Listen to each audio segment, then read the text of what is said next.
Hari Jaya Gopi Jana Vallabha Girivaradhari Gopi Jana Vallabha Girivaradhari Jaya Gopi Jana Vallabha Girivaradhari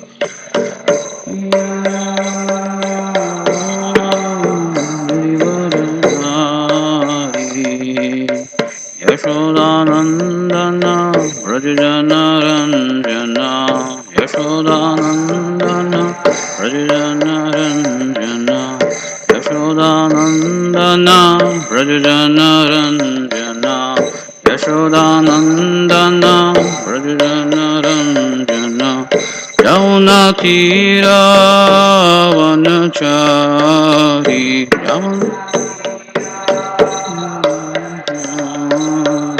Yamuna Tira Vanachari Yamuna Tira Vanachari Jaya Radha Madhava Kunja Bihari Jaya Radha Madhava Kunja Bihari Jaya Gopi Jana Vallabha Girivaradhari Jaya Gopi Jana Vallabha Girivaradhari Yashodanandana Vrajana Ranjana Yashodanandana Vrajana Ranjana Yashodanandana Vrajana Ranjana Yashodanandana Vrajana Ranjana Yamuna Tira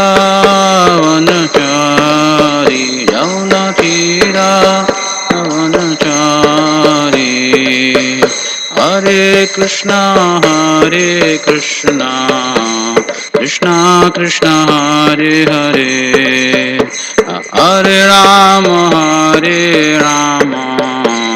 Rama Rama Hare Hare Hare Krishna Krishna Krishna Hare Hare Hare Rama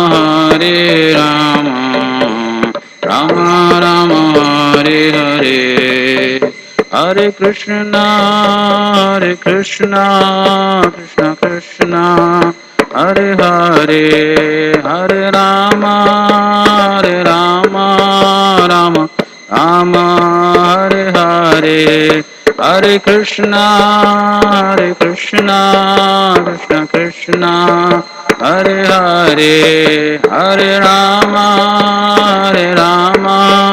Rama Hare Hare Jaya Prabhupada Jaya Prabhupada Jaya Prabhupada Jaya Prabhupada Jaya Prabhupada Jaya Prabhupada Jaya Prabhupada Jaya Prabhupada Prabhupada Jaya Jaya Prabhupada Jaya Jaya Prabhupada Nitai Gaur Hari Bol Hari Bol Nitai Gaur Hari Bol Hari Bol Nitai Gaur Hari Bol Hare Krishna Mahamantra ki jai ग्रंथराज Shrimad Bhagavatam की जय।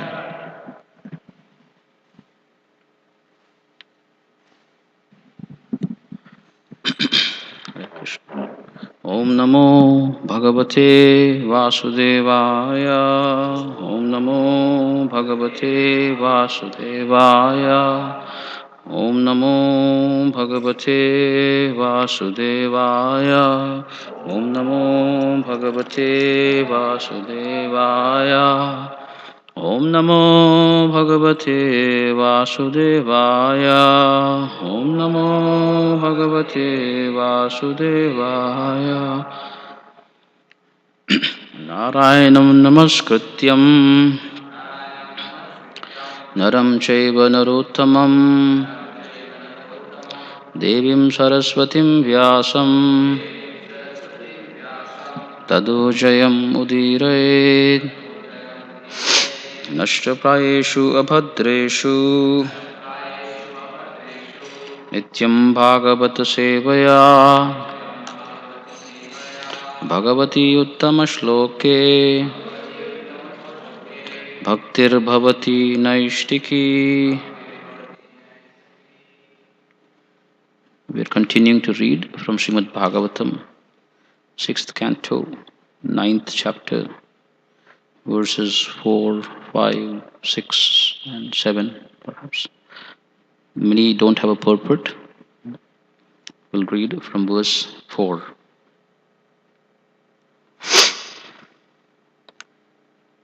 तद्देव हेलनं तस्या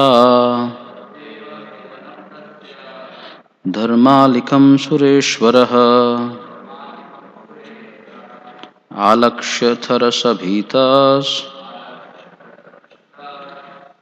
तच्छीर्षाणि अच्छिन्नदृशा. तद्देव हेलनं तस्या धर्मालिकं सुरेश्वरः आलक्ष्यतरसभीतस्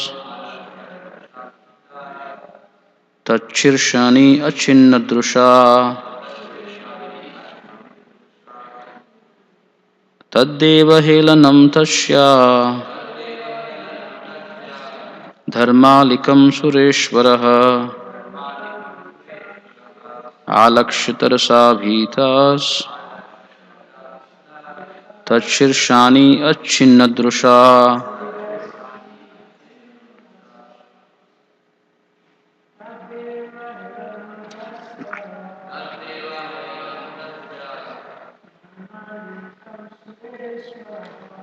धर्मालिकं सुरेश्वरः आलक्ष्यतरसाभीतस्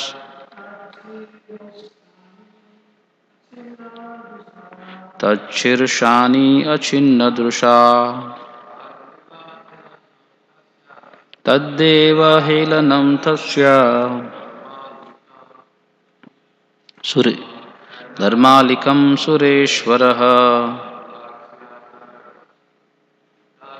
आलक्ष्यतरसाभीतस्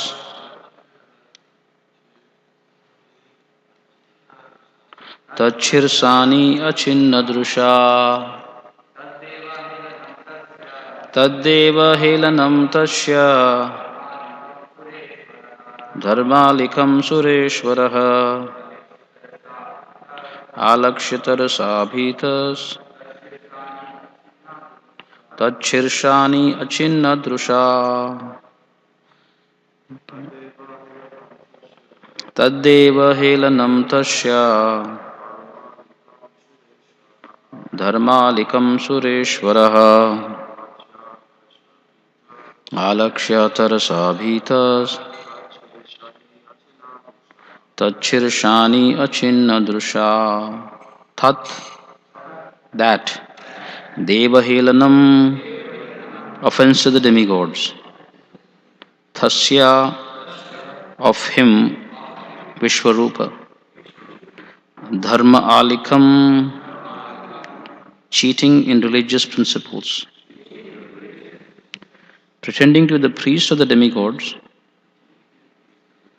but secretly acting as the priest of the demons also.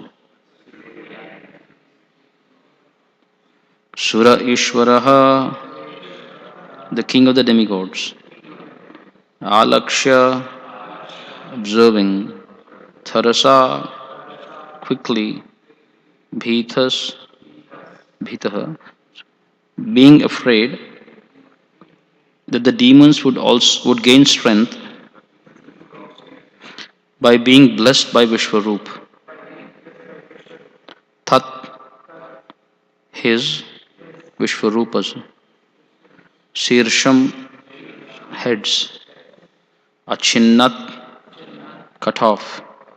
Rusha, with great anger. Translation and Translation by His Divine Grace A.C. Bhaktivedanta Swami Srila Prabhupada. Once upon a time, however, the king of heaven, Indra, understood that Vishwarupa was secretly cheating the demigods by offering oblations on behalf of the demons.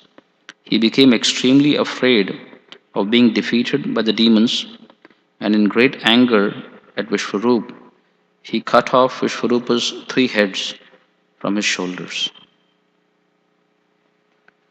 Text verse 5. I'll just chant the verse in the translation.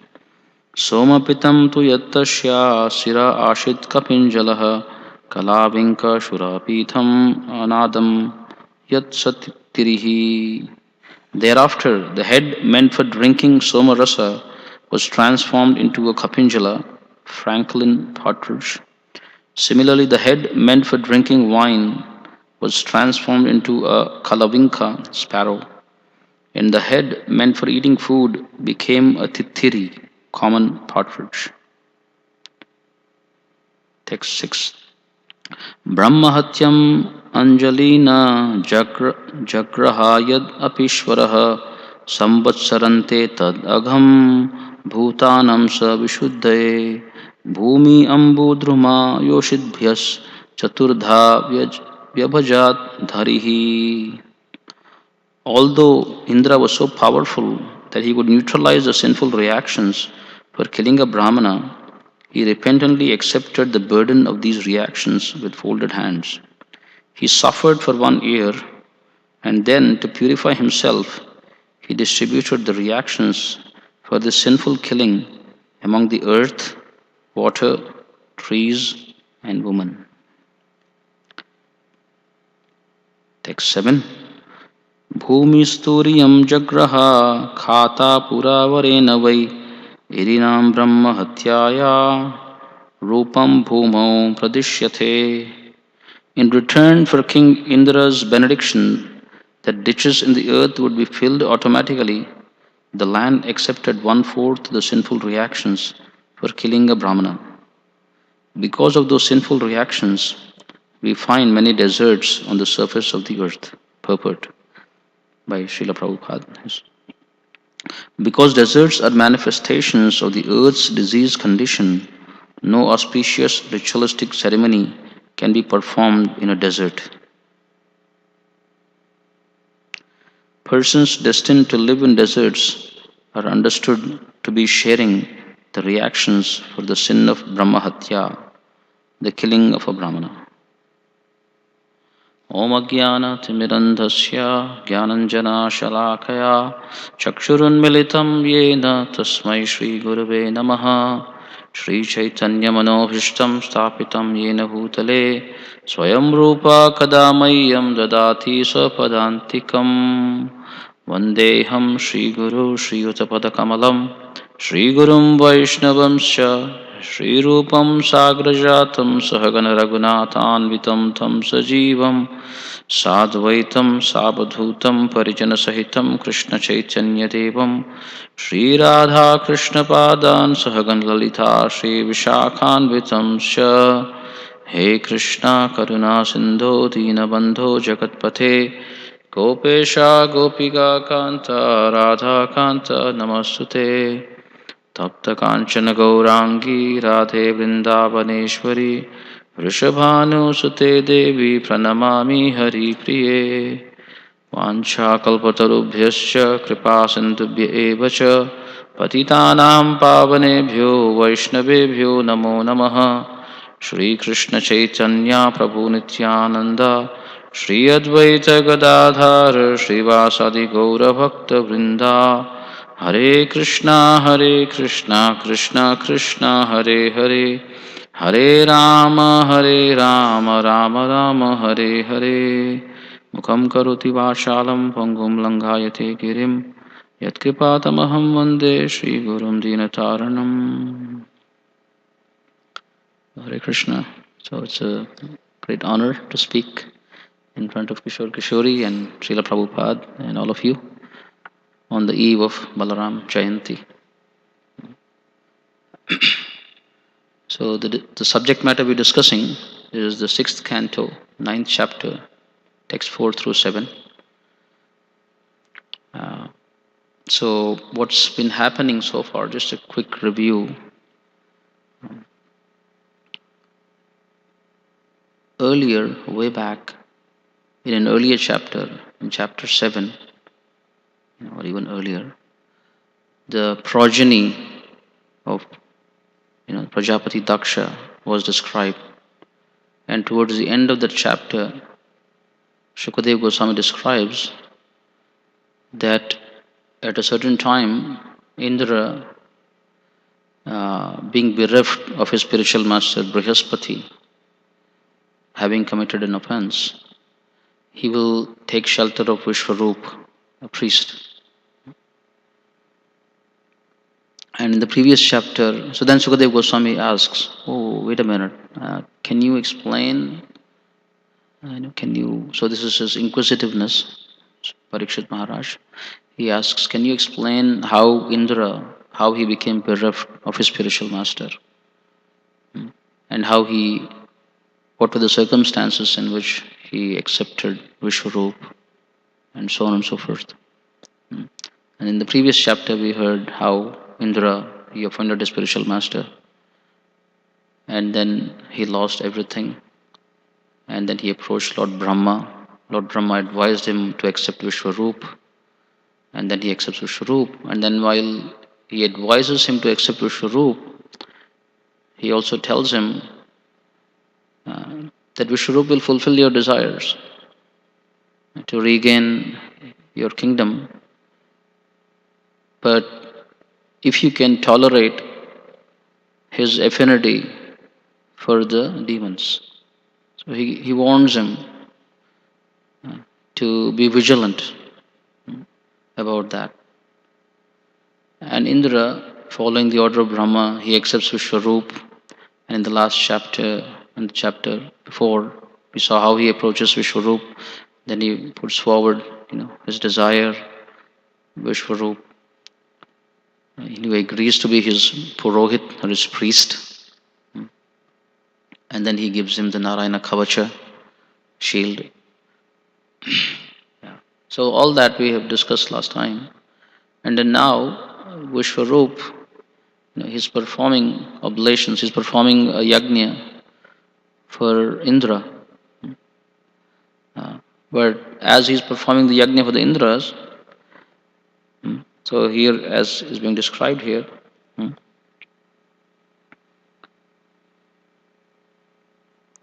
yeah, he was secretly cheating the demigods by offering oblations on behalf of the demons.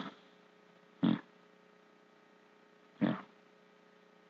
So there are many things in this section of those verses. So we'll try to discuss one by one.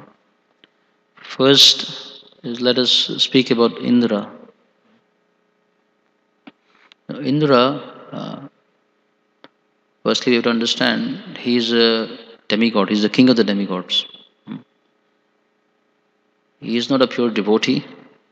From his actions also we can tell he is not a pure devotee. And Indra also, he reigns for a long period of time.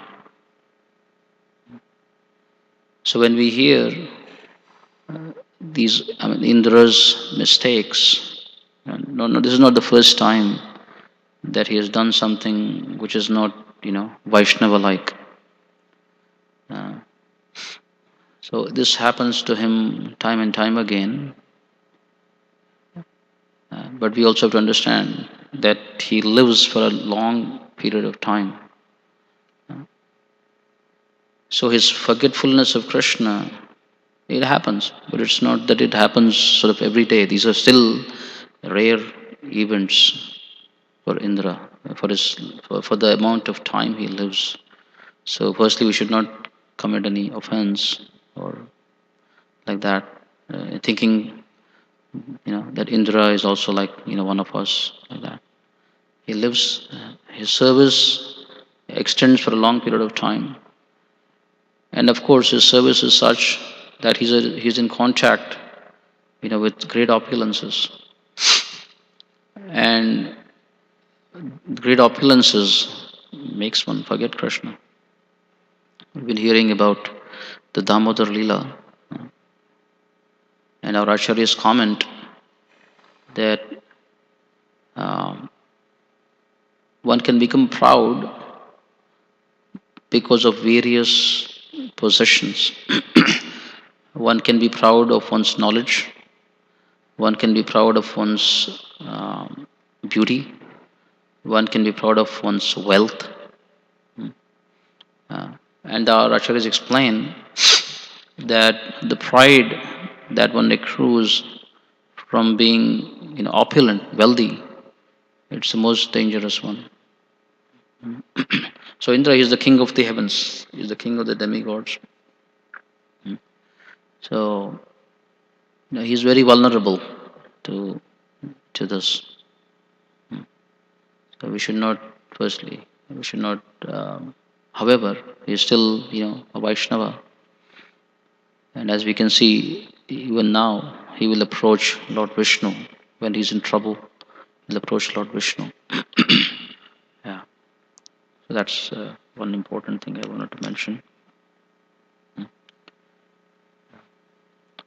Then here, Vishwarup also, when we're reading this section, and we also read the section earlier. So there are Brahmanas are of different, caliber, different levels. Like the spiritual master also, there are different levels of spiritual master. Right? There is at the topmost is the Paramahamsa Vaishnava, spiritual master. Yeah. So there are Vaishnavas, there are levels. So similarly, even Brahmanas, there are different, adhikars or levels. So when we hear that Vishwarup had 3 heads, one for drinking somarasa, another for wine, and then the other for eating food. So we should not get bewildered. Of course, in our Hare Krishna movement, Srila Prabhupada, he is training us first to be Vaishnavas. And then, so we are first a Vaishnava. Then we might perform certain functions or duties based on the qualities we cultivate. We have some functions. We may perform Brahminical functions, like that. So we are Vaishnavas. We're trying to be Vaishnavas. So in our society, the 4 principles, Prabhupada, the 4 regulative principles: no meat eating, no illicit sex, no intoxication, no gambling. So a Vaishnava Brahmana will not do any of these, things in our Hare Krishna movement. I mean, even a beginner, he will not, do these things. Prabhupada is training us like that. So we should not get bewildered when we read such things from the scriptures. One other thing is Soma Rasa. Bhagavad Gita, Krishna refers to Soma Rasa. And it's not like an ordinary beverage, Soma Rasa. Soma Rasa is a special beverage which can negate, sinful reactions. So, in this world, we cannot find such beverage. We can find beverages which will increase our sinful actions and sinful reactions, but we cannot find beverages which will negate our sinful reactions. So, Somarasa is that. Somarasa. And there is a particular procedure to obtain that also. One has to follow, the prescribed means, then one can obtain Somarasa. But again, the Krishna consciousness movement, our acharyas have described that we just don't want to just negate our sinful reactions. Prabhupada said that this is like, when somebody has a lawn, right? Sometimes weeds grow in the lawn or a garden, and from time to time, we may mow the lawn, and we may take care of the weeds, seemingly take care of the weeds. But then we see that the weeds grow again. So our acharyas describe that this chanting of the Hare Krishna Mahamantra or this process of devotional service, it uproots from the root, from the root, you know, these desires even. Kechit kevalya bhaktya vasudeva parayana agam dhanvanti karshnena niharam iva bhaskara. This is a verse which will come later in the sixth canto. Kechit kevalya bhaktya, just unalloyed pure devotional service. Vasudeva Parayana. Agham dhunvanti karshnena. Agham is sinful. Dhunvanti karshnena. Just like how early in the morning, if there is a fog, then as soon as the sun appears, the fog immediately disappears. So, similarly, when one takes up devotional service, it has the potency to not just negate sinful reactions, but even uproot the desires that lead us to sinful action. Our acharyas, they explain, they analyze what is the root cause of suffering. The root cause of suffering is some sinful reaction. But then what is the root cause of sinful reaction? So there is some sinful action that somebody has committed, which comes around. But then what is the root of sinful action? The root of sinful action is improper desires. And then the root of improper desires is ignorance. So bhakti, it uproots from the root the ignorance. As we sing in the Guru Vandana, in the Guru Vandana prayers. Right? Prema bhakti yaha hoite avidya vinasha jate. When prema bhakti awakens, avidya vinasha jate. Ignorance is completely destroyed. So here we're not practicing Krishna consciousness in a way to get some relief from some sinful reaction that we may be destined for. But we want to not just have a patchwork or a band-aid solution, but we want to have a permanent solution with this. And the permanent solution is to re-establish our relationship with Krishna. The root of all ignorance is that we are thinking we are the body, and we are thinking that we don't have a relationship with God. So Krishna consciousness, it addresses both. It teaches us that we are not the body, we are the spirit soul, but not just that, we also have a relationship with Krishna. And it is giving us a means to re-establish that relationship, to act in that relationship. So then, when one is engaged in devotional service, then one doesn't perform, not to say vikarma, he doesn't even perform karma, right? He is engaged in akarma. He is engaged in activities that are devotional activities. Chanting and hearing, the primary devotional activities, and then even the other activities that he performs, they are also his devotional service. So he's not implicated. He's not implicated in karma, in the chain of karma. Krishna uses the word lipyate. Lipyate is a word which means he doesn't get implicated in intricacies. The example that is given is the lotus flower. The lotus flower, although it resides in a pond, mostly they are dirty, but then the lotus flower, it remains always pure. It is not touched, by the dirtiness of the pond.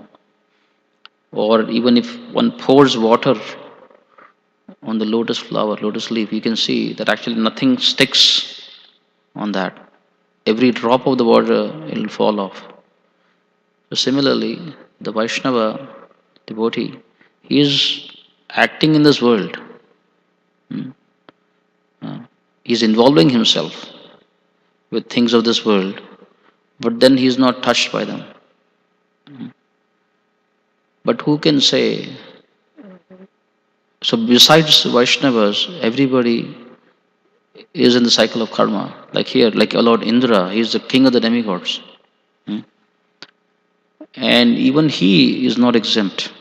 Like in Brahma Samhita, there is a prayer, right? From Indra to Indragopa, everybody is in the cycle of karma. But karma nirdhata kintu bhakti bhajam. But somebody who takes shelter of Krishna, bhakti, they can get out of the cycle of karma. So here Indra, what is happening is, firstly, in the earlier chapter, he somehow neglects his spiritual master, Guru Ravagya. Then he gets in trouble for that. And then he is recommended to accept Vishwarupa as his priest. But then again he gets in trouble. So we sometimes we also get into such situations where, like a spider weaving its web, it gets caught in its own web. So similarly, our one action leads to a certain reaction. Then we start to try to take measures to counteract that. We take some other action, and we get more and more, entangled. There's a nice story in this connection. There was once a fox. The fox was very, very hungry. It had not eaten for many, many days. And so somehow it comes into a village and he enters a house. And when he enters the house, he doesn't see anything there to eat. But then he sees that from the rafters there is a pot hanging. So he tries very hard somehow to reach the pot. Somehow or the other, he's jumping and he's trying to reach the pot. And somehow or the other, he's able to reach the pot, and the pot comes down crashing. But luckily, this is there in the Vedic culture, where they have a small, like a bed under the pot, so it falls on the small bed basically, so it doesn't break completely. Then the fox is very hungry, so he puts his mouth inside the pot and is wondering what it is. It's like what is inside is a dough, but he's not sure whether it's edible or not edible. What to do with it. But he is very hungry, so he puts his mouth inside it, and then somehow his whole face, it gets stuck in the pot, and he's not able to get it out basically.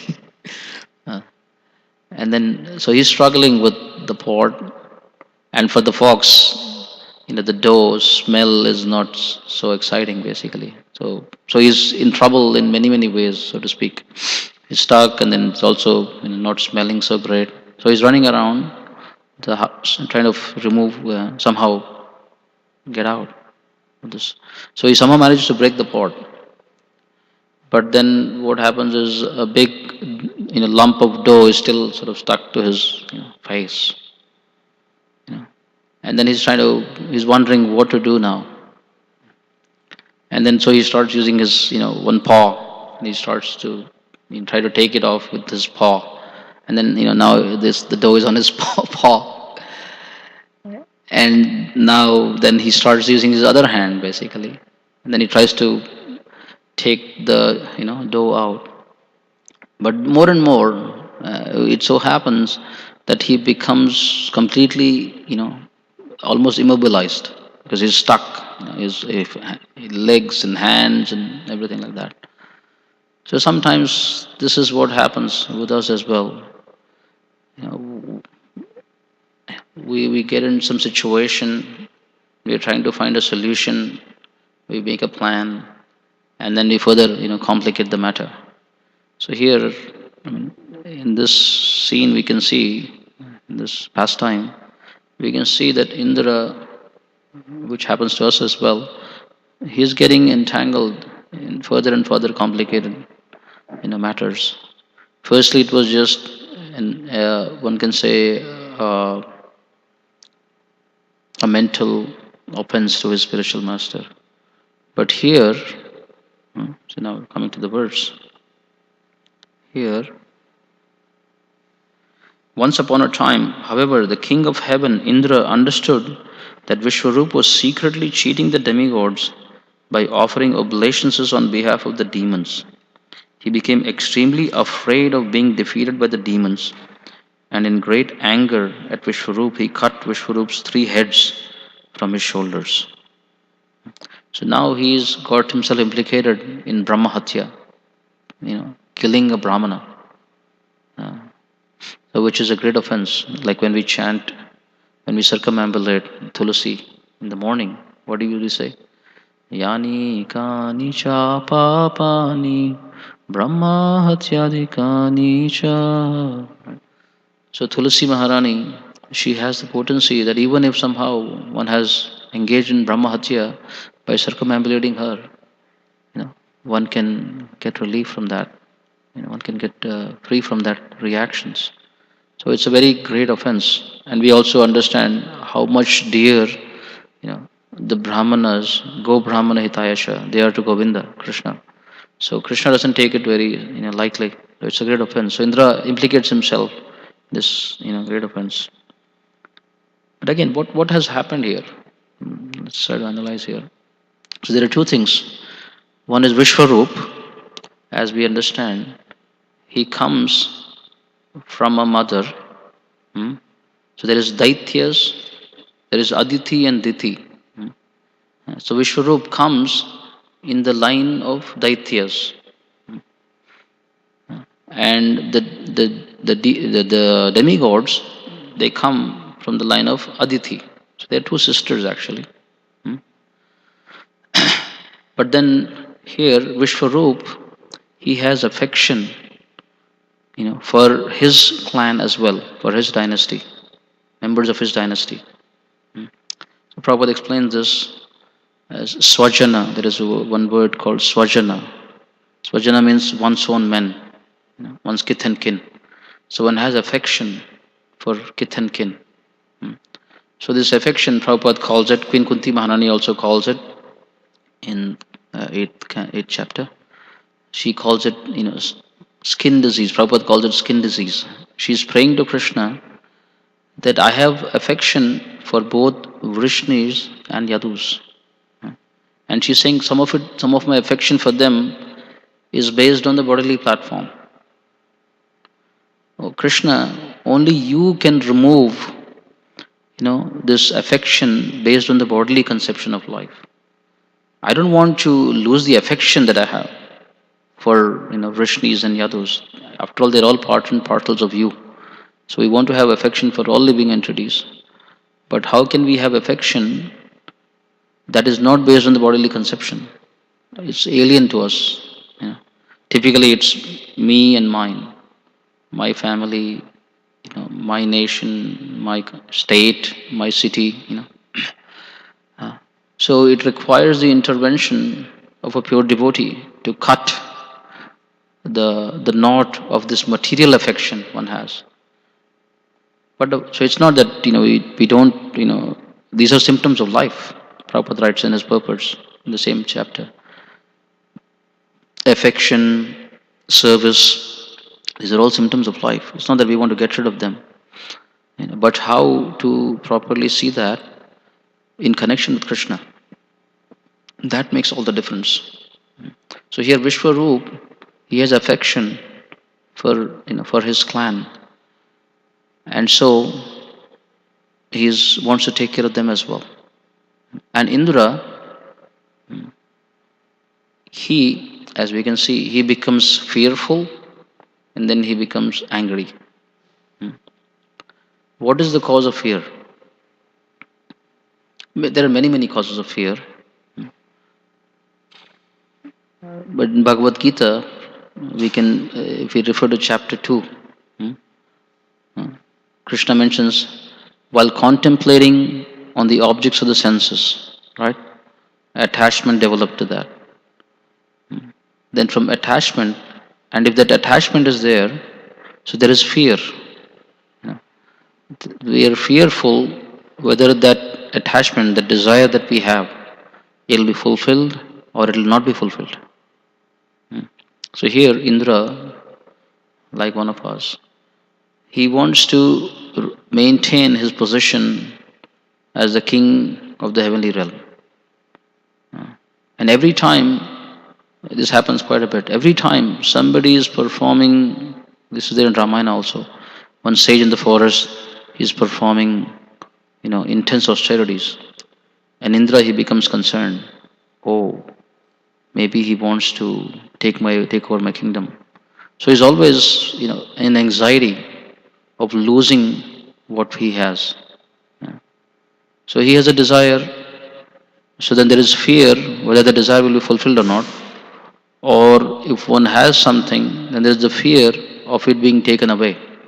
So there is always fear in the realm of duality. So one develops attachment for that, and then when the desire is not fulfilled, then what happens? Then anger arises, right? And then when anger arises, what happens? Bewilderment of memory. And then one falls into the material pool. So as we were discussing earlier, so here we can clearly see when there is fear, there is anger, and immediately Indra he cannot tell the difference. The intelligence in a way abandons him, and he kills. He commits a great offense like killing a brahmana. So this bewilderment of memory, what does that mean? Bewilderment of memory, Krishna writes in Bhagavad Gita. In simple terms, it is forgetfulness of Krishna. As I was saying again, to come back to Indra he reigns for a long period of time, and he has opulences, such opulences that there is always a risk of forgetting Krishna. So he forgets Krishna. He forgets his spiritual master. He forgets who Vishwarup is. So they go hand in hand. Attachment to sense gratification and forgetfulness of Krishna, in a way they go hand in hand. Forgetfulness of Krishna, they go hand in hand. And on the other hand, attachment to Krishna and remembrance of him, they go hand in hand. That's why one of our acharyas explains that to try to cross the river while having one foot in one boat of sense gratification and another foot in the boat of devotional service is a fool's proposition. One will fall into the river. One will neither make it here nor there. So he encourages us to firmly plant both of one's feet in the boat of devotional service and perform devotional service. Go towards Krishna. So not have this two-pocket program. This two-pocket program will make us forget Krishna. So this is another important thing that I wanted to share.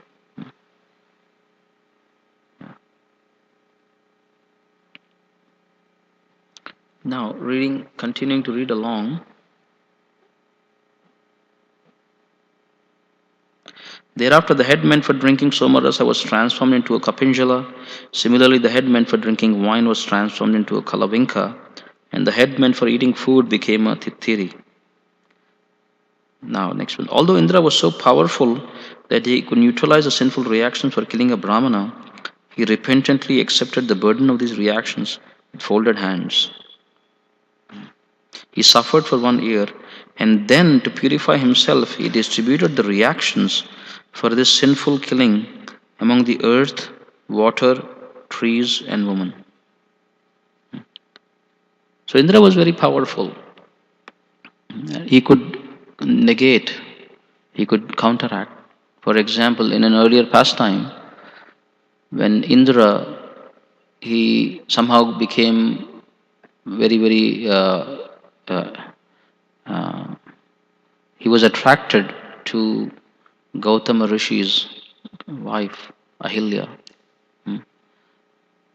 and he had a union with her. And so Gautama Rishi, when he came, he came back. He cursed him. He cursed Indra that he is such a wretched person, and he is so attached to women. This is a kind of graphic. He is so attached to women that he curses him to have, the female, genitals all over his body. That's the curse he gives Indra basically. So which can be quite embarrassing for Indra. So he had the power, however, to somehow what he, as we know, Indra, he's called Sahasra Akshar. Right? He has thousands of eyes on his body.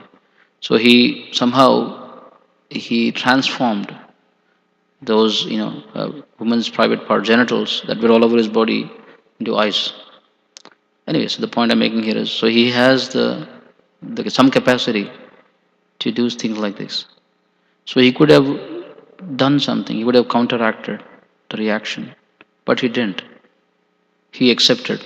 This is to his credit. Even earlier, when he offended his spiritual master Brihaspati, immediately. So he is intelligence. He is a very qualified person. In fact, there are so many stotras and prayers glorifying Indra in our Vedic scriptures. So he's not like a small fish, ordinary person. So he has knowledge. Hmm. Uh, but then, because of his attachment to his position, he forgets, what he knows. So our acharyas explain, again in Bhagavad Gita, Krishna says, so with the sword of knowledge, right, with the sword of knowledge, you cut, you know, through this lust. Lust is the sin, all devouring sinful enemy.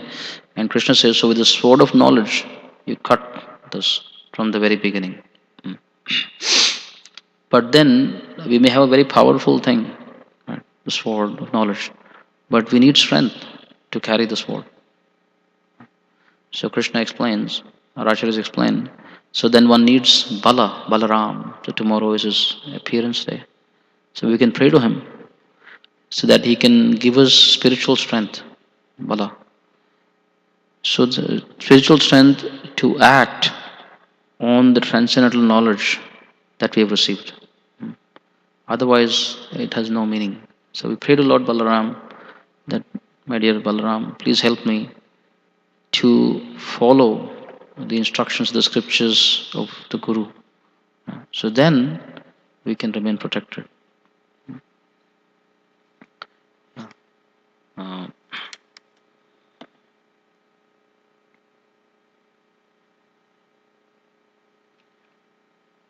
yeah. So he was repentant. He was repentant, like was repentant earlier, and he suffered for 1 whole year. But then, again something enigmatic, I guess. He suffered for 1 year, and then to purify himself, he distributed the reactions for the sinful killing amongst the earth, water, trees, and women. So, in return for King Indra's benediction, that ditches in the earth would be filled automatically, the land accepted 1/4 of the sinful reactions for killing a Brahmana. Because of those sinful reactions, we find many deserts on the surface of the earth. So this is kind of intriguing, but not so intriguing. In this world, we see that we are always bargaining. People are always bargaining. There is always austerity involved, and there is always this bargaining going on. Like our acharyas explain, for a moment of flickering happiness, in Bhajahure Mana, I have served wicked men. So here one would wonder why would these four personalities that are described here, why would they partake in Indra's sinful reactions? And the Srimad Bhagavatam is giving us some clue that they have something lacking, like here, like Mother Earth. The earth here is saying. In return for King Indra's benediction, so the earth is receiving some benediction from Indra. And in return, it's saying, I'll do this for you. So there are holes. There are holes. So in all of us, there are holes. We are empty. We're not completely full. There are some holes. And to fill those holes, what happens is sometimes we get into, relationships, or we agree to certain things because we feel, oh, this will satisfy, the need that I have. The hole that is there, it will fill that hole. So we get into this awkward, obligatory, situations. But a Vaishnava, as we see, a Vaishnava is completely free because he is self-satisfied. He is Atma Rama. So he is not obliged in a way. He is free like the Supreme Lord, pure devotee, like Srila Prabhupada. And these Vaishnavas, they are not obliged to anyone. They never become obliged like that. Yeah. If we serve them, it's our credit.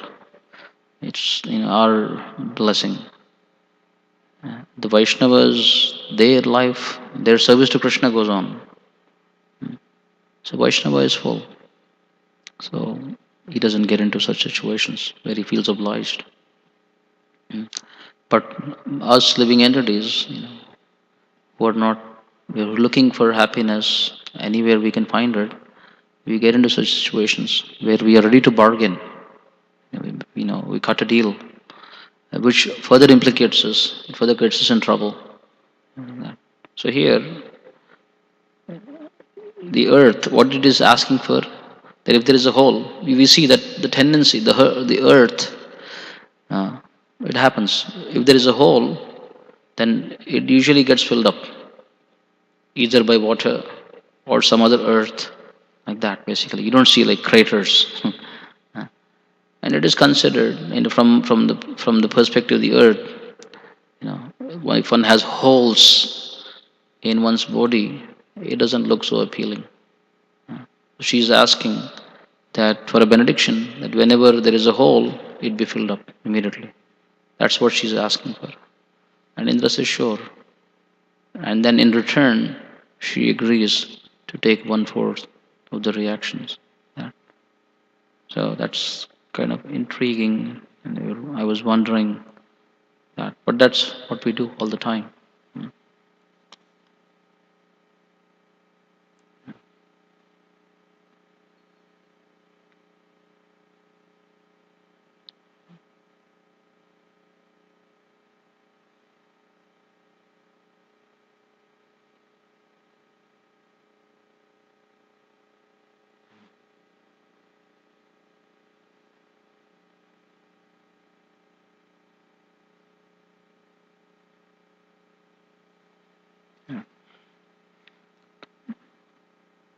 Now, one last point here. Because deserts are manifestations of the earth's disease condition, no auspicious ritualistic ceremonies can be performed in a desert. Persons destined to live in deserts are understood to be sharing the reactions for the sin of Brahmahatya, the killing of a Brahmana. Before the Prasadam prayers, we chant some mantra, one mantra. You know that mantra? What is that? Mahaprasade Govinde, right? Some of you know. Nama Brahmani Vaishnave Swalpa Punyam Vratam Rajan Vishvasonai Vajayate. Yeah. It is mentioned, Swalpa Punyam Vratam Rajan. Oh, my dear king, in those living entities who don't even have a little bit of, piety, meaning spiritual piety, bhakti, unmukhi, sukruti, if they don't have it, in them, what happens? Mahaprasada Govinde, Nama Brahmana Vaishnave. Swarpapunam Ratam Rajan, Vishwasune Vajayate. Vishwasa, na Jayate. Vishwasa means faith, right? Jayate means born. What happens? In those persons that have not even an iota of spiritual piety, in them the faith on Mahaprasada, Krishna, holy name, Vaishnavas, Brahmanas, it doesn't take root. It doesn't take root. Yeah. So Prabhupada also compared this Hare Krishna movement like to be an oasis. He compared this material world to a desert. Actually, the material world is a desert. Even the desert is a desert, and fully flourishing green fields is also a desert. Without Krishna in the picture, it's vacant. Like Lord Chaitanya Mahaprabhu says in Govind in Shikshashtakam, right? Govinda virahena me yugayitam nimishena. A moment's separation feels like 12 years without Govinda. So this whole material world is like a desert. If one doesn't have Vaishnava Sangha, if one doesn't have devotional service, then it's like a desert. On the other hand, if one takes shelter of devotional service, it's like an oasis in this desert. So here, being bereft of Vaishnava Sangha, our heart continues to remain like a dry oil cake. And this is what Lord Chaitanya Mahaprabhu, when Lord Chaitanya Mahaprabhu stayed with Sarvabhauma Bhattacharya, in the beginning, Gopinath Acharya, he was his brother-in-law, he told Sarvabhauma Bhattacharya, the Supreme Lord is staying in your own house, but you are not able to understand that. Because of your high learning and knowledge, your heart has become like a dry oil cake, and you can't see the Supreme Lord, you can understand the Supreme Lord. So this desert-like condition is there without Krishna consciousness, or we can feel it also actually. When we are acting, vibrantly in our Krishna consciousness, we can feel, you know, completely different. And somehow when we are struggling in our practices for whatever is the reason, we can feel the burning in the heart like a desert. Yeah. So we can pray. Just tomorrow is Balaram's Jayanti. So we can pray that we can receive this gift that Srila Prabhupada has come to give, Lord Chaitanya has come to give, and make our heart, make it fertile. In a fertile land, things can be easily, sown and they'll grow. But in a desert, not much grows. So we can pray that our heart be like a fertile land where things can flourish instead of a desert. Okay. So we will pause here and see if there is any comments or questions or discussion. Yes, Prabhu. Thank you.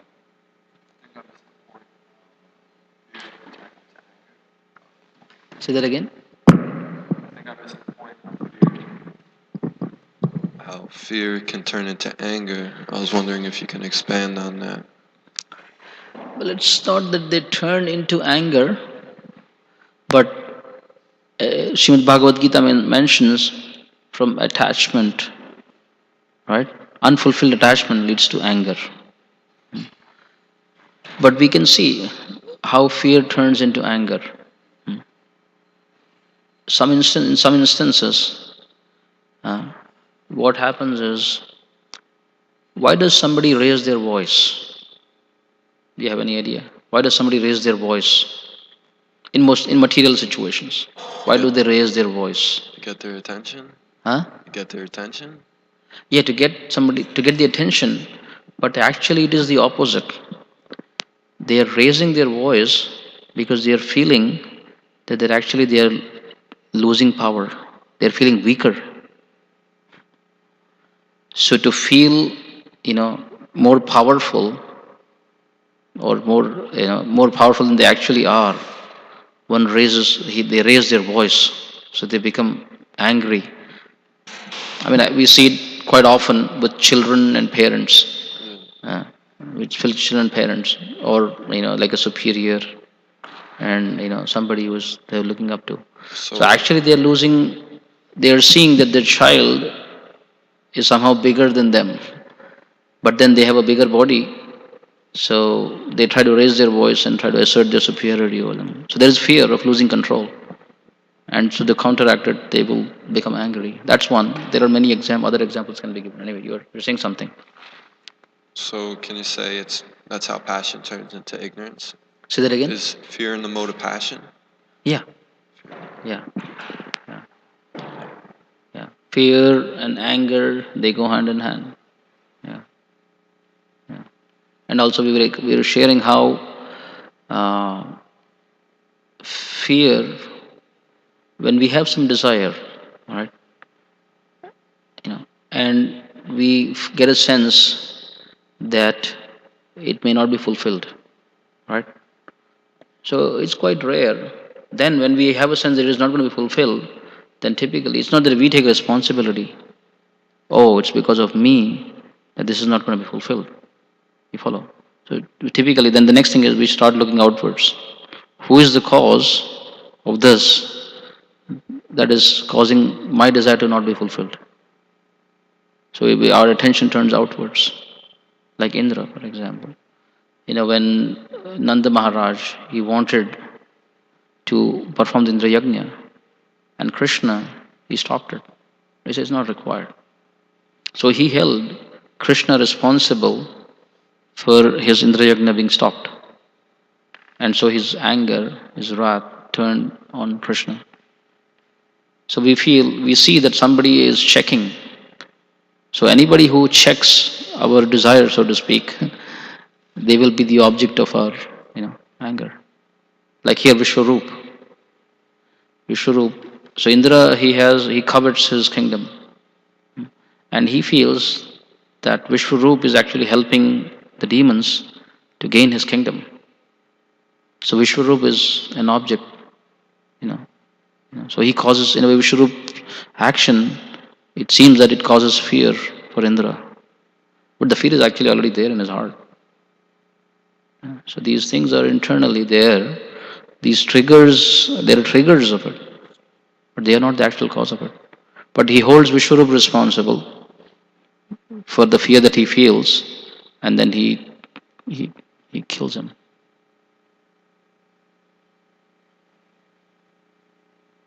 Anything else?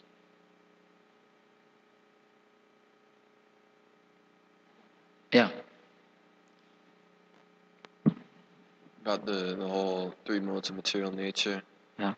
Uh, is there any way goodness can go to ignorance? Is there? Is there any way goodness can go to ignorance, skipping over passion? Can goodness like go straight to ignorance, or has to go through passion and then to ignorance? Is it like steps down, or like you can jump from the third step to the lowest step? Well, the modes of material nature are very, very intricate. Prabhupada explains that there is always, if you have seen this Bhagavad Gita, there is a nice painting also in our Bhagavad Gita. There are three puppeteers. Right? They're pulling the strings basically. And Prabhupada explains that any time, so there is always this competition going on between the three modes of material nature to assert their superiority. So anytime somebody can take over that basically. Yeah. So it can be a gradual fall down. It could be, and it could one could even skip basically. Yeah. Yeah. Typically it is gradual. Yeah. Yeah. Well, for example, like when we are working on a staircase, one could roll, one could fall down, step by step, or one could fall, you know. Yeah. Yeah. Anything else? Okay. Thank you all for your time. Oh, you have a question? Yeah.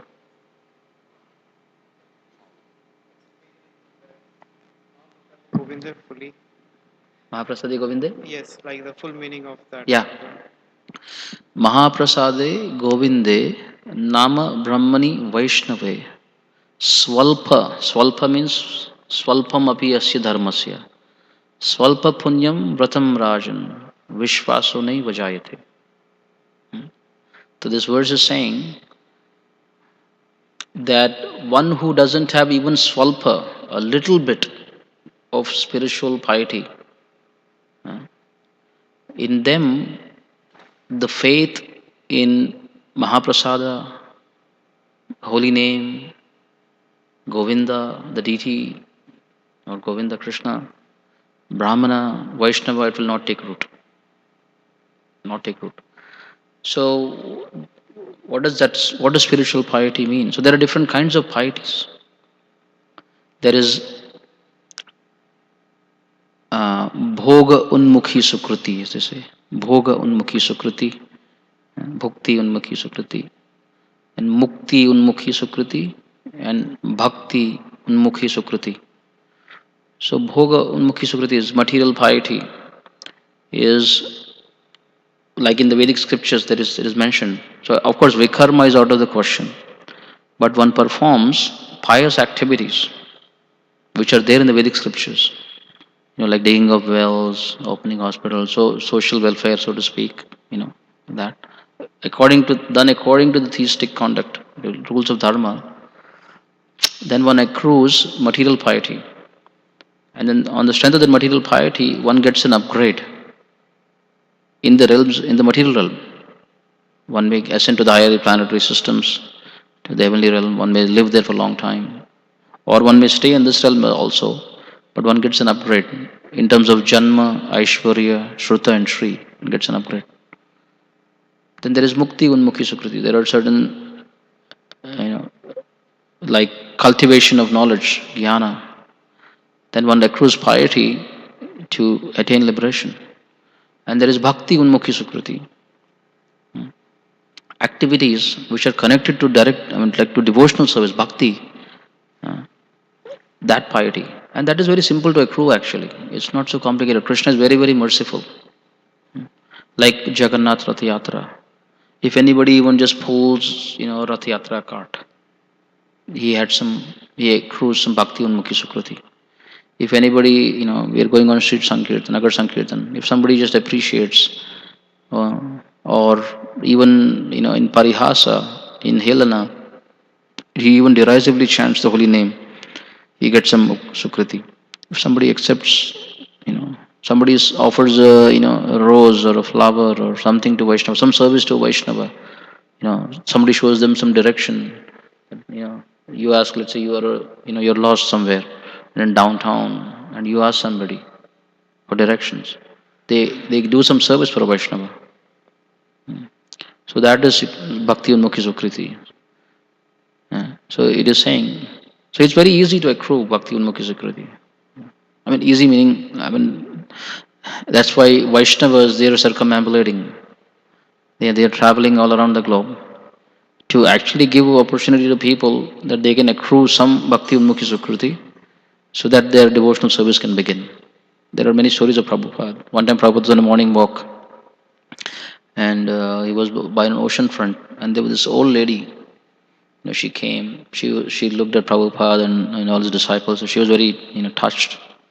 And then somehow there was a small garden, and then she was inspired from within. She plucked a flower, and then she offered to Prabhupada. Then Prabhupada said to his disciples, her devotional service has begun. So simple things one can accrue spiritual piety, bhakti piety.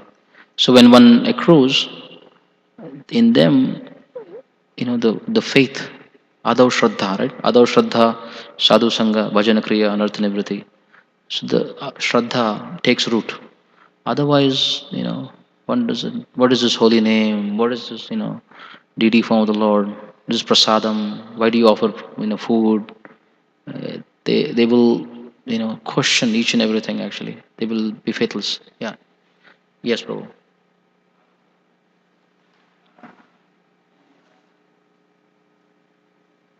In the last section, Mother Earth accepted the sinful reaction from Indra. So my question is, if we are taking some benediction, some type of favor from somebody, are we automatically entitled for their sinful reaction? Or if we accept, then only we are entitled for their sinful reaction? Say that again. So in the Yeah. last verse, Yeah, I got that. she accepted herself that Yeah. okay, I will take 1/4 of your sinful reaction. In our day-to-day life, if we are taking favor or some type of favor from somebody and they have their sinful reactions, so are we automatically entitled for their sinful reaction, or if we accept then only we are entitled for their sinful reaction? Well, I'll answer your question this way. The scriptures mention that if somebody has dependents, right? If somebody has a dependent, like a king, praja it is called, all the inhabitants in his kingdom, he his piety is distributed to the citizens, right? And the citizens, vice versa, it goes both ways. So similarly, in the family members also, the family members, if I have family, then I partake, you know, that. So now your question is, you're interacting with somebody, you take some favor. Today life we take favor from some person as a help, sometimes monetary help, sometimes social help, sometimes some help. So in that case, are we entitled for their sinful reaction also if we take some type of benefits from other people?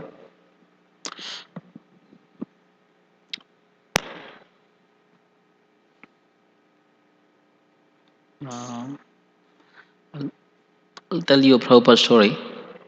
So one time, Srila Prabhupada, he was offered, tons of money by somebody. Hmm? And Prabhupada knew that the source of the money was not, sort of theistic. It was illegitimate. You follow what I'm saying? So now Srila Prabhupada had a choice. Hmm. He could say, no, I can't. Hmm. I cannot do this basically. Because as you said, if he receives, then if he partakes, he becomes obliged. So then Srila Prabhupada, what he did was, he told his personal servants directly that this money that is coming, it should be directly engaged in the service of the deity. Hmm? Meaning, Prabhupada also didn't want to sort of touch it, so to speak. Krishna, he said, Krishna is the potency. He said, Sarva dharman parityaja mam ekam sharanam vraja, aham tum sarupapebhyo. Krishna can take it, but I cannot. So we have to have a sense of it. That's the story. So you still have your hand raised. I didn't really directly answer your question. Yeah, yeah. So you have a follow up. So we should in a way. But this is the risk of preaching. Prabhupada says preaching is also a risk. Many times Prabhupada said, right, like the spiritual master, he accepts disciples. So at the time of Diksha Kale, Bhakta Kare, Atma Samarpan, the spiritual master, he receives, the sinful reactions of the disciple. But of course, on behalf of Krishna, he's accepting it. But then Prabhupada himself said, I'm expecting too many unqualified personalities like that. So one should be careful. One should understand one's capacity, adhikar, and then accordingly, you know, engage, you know, others basically like that.